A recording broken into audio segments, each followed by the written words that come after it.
নাফরমান বলবে মাওলা আজ আমি নিজ চোখে হাসর দেখলাম, আজ আমি আখিরাত দেখলাম, আজ আমি কবরও দেখেছি, আজ আমি জাহান্নামও দেখেছি, আর আমি সব শুনছি মাওলা।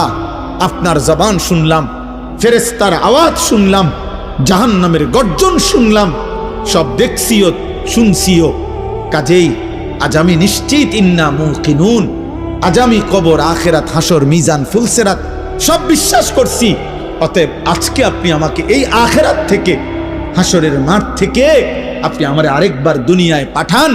আমি যদি এবার যেতে পারি না আমাল সালিহান, নেকামল করব, আমি নেকামল করব।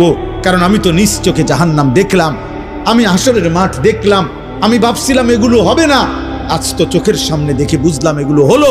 অতএব আমি এখন দুনিয়ায় যেতে চাই, আমি আমল করতে চাই, আমি আপনার আনুগত্য করতে চাই। দোস্ত আল্লাহর কসম, বেনামাজি ছেলেরা, এই আব্বা তোদের প্রত্যেককে বলি বাপ, আল্লাহর কসম তোদের নামাজ পড়তে মন চাইবে রে বাপ, সেজদা দিতে মন চাইবে, সেজদা দিতে মন চাইবে আব্বা।